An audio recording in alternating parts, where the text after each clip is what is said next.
Hello students, welcome to our YouTube channel. आज के video lecture में डिस्कस करेंगे कैरेक्टरिस्टिक्स ऑफ ऑर्गेनिक कंपाउंड्स, यानी इनके कुछ विशेषताओं के बारे में। किसकी? ऑर्गेनिक कंपाउंड्स की। ऑलराइट, तो सबसे पहले हम बात करते हैं इसकी जो विशेषता है, खासियत है ऑर्गेनिक कंपाउंड्स की, कि ये संख्या में बहुत ज़्यादा है। ठीक, जो इनकी कुल संख्या है जो हमें पता है वो है 20 लाख से भी ऊपर। किसकी? ऑर्गेनिक कंपाउंड्स, यानी कि कार्बनिक यौगिकों की संख्या। ठीक, और जो हमारे इनऑर्गेनिक कंपाउंड्स हैं उनकी संख्या लगभग 1 लाख के करीब है। ठीक, तो यानी कि सीधी सी बात यह है, ये ऑर्गेनिक कंपाउंड्स बहुत ही ज़्यादा संख्या में मौजूद हैं जो हमें पता है। ठीक, तो इसकी ये एक खासियत है। ठीक, दूसरी जो खासियत है इसके बात करेंगे, कैरेक्टरिस्टिक की जो बात करेंगे वो है हाई मॉलिक्यूलर वेट। ठीक, हाई मॉलिक्यूलर वेट का मतलब क्या हुआ कि जो इनका भार है, मॉलिक्यूलर वेट है जो, वो बहुत ही ज़्यादा होता है। और ऐसा क्यों होता है तो हम समझते हैं। ये देखिए, जो हमारे ऑर्गेनिक कंपाउंड्स हैं, ठीक, ये एक कार्बन से लेकर बहुत सारे हज़ार कार्बन या 100 कार्बन, 500 कार्बन तक के कंपाउंड्स को तैयार कर सकते हैं। ठीक, यानी कि बहुत लंबे लंबे ऑर्गेनिक कंपाउंड्स को तैयार कर लेते हैं। ठीक, जैसे ये है चेन, ये क्योंकि चेन बना लेते हैं। ठीक, अब ये चेन के अंदर हमारे जो कार्बन के एटम जुड़े हैं, साथ में और भी एटम या फिर हमारे दूसरे मॉलिक्यूल जुड़ सकते हैं। ठीक, तो एक तरीके से इनका टोटल जो मॉलिक्यूल का वेट हो जाता है, इतने बड़े मॉलिक्यूल का वेट बहुत ज़्यादा होगा, तो सीधी सी बात है ये हाई मॉलिक्यूलर वेट होता है इनका। ठीक, जैसे यहाँ पर H जुड़ गया, H है, यहाँ पर हमारा CH3, या फिर या कोई और कंपाउंड हमारा NH3 या कुछ भी हमारा कोई और कंपाउंड इसमें जुड़ गया, तो उसका मॉलिक्यूलर वेट बहुत ज़्यादा हाई हो जाता है। ठीक, इसलिए इसका हाई मॉलिक्यूलर वेट भी इसकी विशेषता है, क्योंकि ये लॉन्ग चेन कंपाउंड बनाते हैं। ठीक, तीसरी इसकी विशेषता क्या है, ये बनाते हैं कोवलेंट कंपाउंड। इसका मतलब ये हुआ कि जो इनके मॉलिक्यूल्स हैं उनके बीच में कोवलेंट बॉन्ड्स होते हैं। कोवलेंट बॉन्ड का क्या मतलब हुआ कि शेयरिंग करते हैं इलेक्ट्रॉन्स की। ठीक है, शेयरिंग ऑफ इलेक्ट्रॉन्स किसमें? कोवलेंट कंपाउंड्स कैरेक्टरिस्टिक में। ठीक, शेयरिंग ऑफ इलेक्ट्रॉन करते हैं। जो कार्बन है, कार्बन इलेक्ट्रॉन शेयर करता है, तो ये सभी इलेक्ट्रॉन शेयर करके बॉन्ड को तैयार करते हैं। तो सीधी बात है, जो कंपाउंड तैयार होकर आता है हमारे पास, यौगिक जो तैयार होकर आता है, वो एक तरीके से कोवलेंट कंपाउंड होता है। इसके सभी बॉन्ड जो होते हैं वो कोवलेंट बॉन्ड्स होते हैं, जो कि इलेक्ट्रॉन शेयर करने से बनते हैं। ऑलराइट, तो यानी कि जो प्रॉपर्टी हमें समझ में आती है कि कोवलेंट कंपाउंड प्रॉपर्टी है इसकी, इलेक्ट्रॉन साझा करके सभी कोवलेंट बॉन्ड तैयार करते हैं। ऑलराइट, तीसरी चौथी जो हमारा इसका कैरेक्टरिस्टिक्स आएगा या जो विशेषता जो आएगी वो होगी molecular reactions. Alright, molecular reaction से मतलब है हमारा कि अब जैसे आप समझिए, इसको ऐसे समझिए पहले, जो हमारे इनऑर्गेनिक कंपाउंड होते हैं, ठीक, इन ऑर्गेनिक वाले, ठीक, ये क्या करते हैं, ये आयनिक रिएक्शंस करते हैं। ठीक है, ये करते हैं आयनिक रिएक्शन। आयनिक रिएक्शन क्या होती है?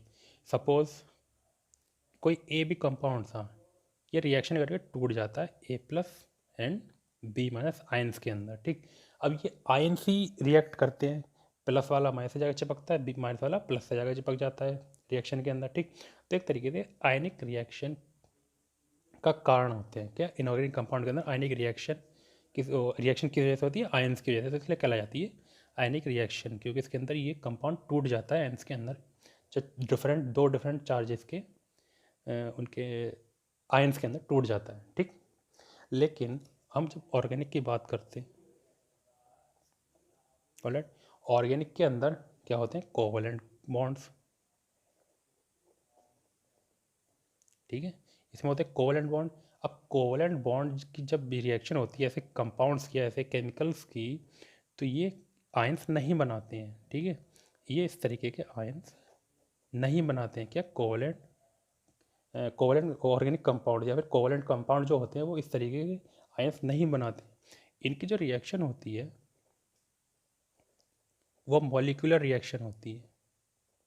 ठीक है, यानी कि मॉलिक्यूल्स टूटते हैं और आपस में जुड़ते हैं, कुछ और बनाते हैं, एडजस्टमेंट इनकी होती है डिफरेंट टाइप से। तो एक तरीके से कोवलेंट कंपाउंड्स जो होते हैं वो हमारे आयंस नहीं बनाते हैं, बल्कि मॉलिक्यूलर लेवल पे रिएक्शन होती है इनकी, टूटते नहीं है, ये आपस में अपने आप को एडजस्ट करते हैं, जुड़ जाते हैं, कुछ भी करते हैं।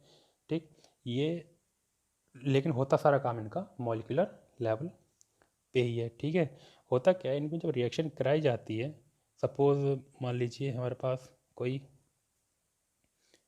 A2B6 नाम का हमारा कोई केमिकल है, ठीक, सपोज एग्जांपल है। ये क्या करेगा कि कोई certain condition, suppose x condition है, तो एक्स कंडीशन में रिएक्ट करके ये सपोज बनाता है सी, ठीक, मतलब A2B6 आपने इसको एक्स कंडीशन दी, किसी तरह की कुछ सिचुएशन दी इसको, तो उसने बना दिया कंपाउंड सी रिएक्ट करने के बाद। लेकिन इसी को हम A2B6 था, इसको हमने अब कंडीशन वाई दे दी, कुछ और सिचुएशन दे दी, कंडीशन दे दी, तो ये बनाएगा कुछ और रिएक्शन, सपोज डी, ठीक, डी बना दिया इसने, ठीक। तो सीधी सी बात है, होता है कि मॉलिक्यूलर रिएक्शन होती है मॉलिक्यूलर लेवल पे, तो ये मॉलिक्यूलर रिएक्शन सेम मॉलिक्यूल अलग कंडीशन में अलग अलग प्रोडक्ट हमें देता है, ठीक। ऑलराइट, इतनी समझ में आई, मतलब अलग अलग कंडीशन में अलग अलग प्रोडक्ट देता है मॉलिक्यूलर रिएक्शन, कौन सा, ऑर्गेनिक कंपाउंड्स की जब हम रिएक्शन करवाते हैं, ठीक। अब बात आती है पांचवी, जो कैरेक्टरिस्टिक्स है इसका, जो मेन है, जो आपको ध्यान रखना है, बहुत ज़रूरी है, वो है प्रॉपर्टी ऑफ आइसोमेरिज्म, ठीक। आइसोमेरिज्म क्या है, सबसे पहले हम इसको समझते हैं। आइसोमेरिज्म को सीधा साधा ये कह सकते हैं कि ये ऑर्गेनिक कंपाउंड, ऐसे ऑर्गेनिक कंपाउंड, ऐसे ऑर्गेनिक कंपाउंड्स, ठीक, जिनका फॉर्मूला तो सेम हो, ठीक है, केमिकल फॉर्मूला तो सेम हो, पर इनका सेम फार्मूला, यानी कि जो मॉलिक्यूलर फार्मूला है, फार्मूला यहाँ पर क्या है, मॉलिक्यूलर फार्मूला, ठीक है, सेम मॉलिक्यूलर फार्मूला हो, पर बट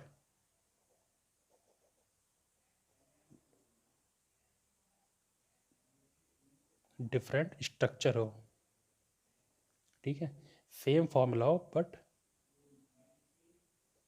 डिफरेंट स्ट्रक्चर, इनका स्ट्रक्चर डिफरेंट हो, यानी कि संरचना अलग हो, और मॉलिक्यूलर फार्मूला सेम हो, संरचना अलग हो, साथ में इनका जो हमारा नेचर है या जो कैरेक्टरिस्टिक है, ठीक है, वो अलग होना चाहिए। मतलब ऑर्गेनिक कंपाउंड, ऐसा ऑर्गेनिक कंपाउंड जिनका जो ये ऐसी प्रॉपर्टी है ऑर्गेनिक कंपाउंड्स की जिसमें फॉर्मूला तो सेम होता है, लेकिन स्ट्रक्चर और नेचर अलग अलग होता है, ठीक। तो इस प्रॉपर्टी को हम बोलते हैं आइसोमेरिज्म, ठीक है, इसे बोलते हैं आइसोमेरिज्म, यानी ऑर्गेनिक कंपाउंड की वह प्रॉपर्टी जिसमें फॉर्मूला तो सेम होता है, दो अलग अलग कंपाउंड हैं, दोनों के फॉर्मूले सेम है, ठीक, लेकिन उनके स्ट्रक्चर और नेचर अलग अलग है, तो इस ऐसी प्रॉपर्टी को बोलते हैं हम आइसोमेरिज्म, ठीक। और जो इस तरह की प्रॉपर्टी शो करते हैं, जिनके सेम फॉर्मूला होता है और स्ट्रक्चर अलग अलग होता है, वो हमारे कहलाए जाते हैं आइसोमर्स, ठीक। जो ये प्रॉपर्टी शो करते हैं वो आइसोमर्स होता है, इस प्रॉपर्टी को बोलते हैं हम आइसोमेरिज्म, ठीक है। इसका एग्जांपल से समझ सकते हैं ऐसे कि हमारा मान लीजिए इथाइल अल्कोहल है, इथाइल अल्कोहल का फॉर्मूला था C2H5OH, ऑलराइट, C2H5OH, ये होता है इथाइल, एथाइल अल्कोहल का, ठीक। साथ में मिथाइल ईथर नाम का भी होता है, ठीक, उसका भी फॉर्मूला यही है, जो मेन जनरल फॉर्मूला है वो CH3O, CH3 उसका ही है। अब गिन लीजिए, इसके अंदर 2 कार्बन है, इसके अंदर 2 कार्बन है, 1 2 5 और 1 6, 6 हाइड्रोजन है, 3 और 3 6 हाइड्रोजन हो गए, 1 O हो गया, ठीक। तो यानी कि बेसिक जनरल जो फॉर्मूला दोनों का बनेगा वो यही है, C2H6O, ठीक, 2 C हैं, 1 6 H है और 1 O है, ठीक। लेकिन क्योंकि इन दोनों का स्ट्रक्चर अलग है, ठीक, और नेचर अलग हो जाएंगे, स्ट्रक्चर अलग है तो नेचर अलग हो जाएंगे, ठीक। तो ये जो शो कर रहा है, ये हमारी प्रॉपर्टी कौन सी शो कर रहा है, ये कर रहा है आइसोमेरिज्म की, और ये क्या है, एक आइसोमर है, ऑलराइट। तो ये होती है हमारी आइसोमेरिज्म प्रॉपर्टी, और ये होते हैं हमारे आइसोमर्स जो शो करते हैं ऐसी प्रॉपर्टी को, ऑलराइट।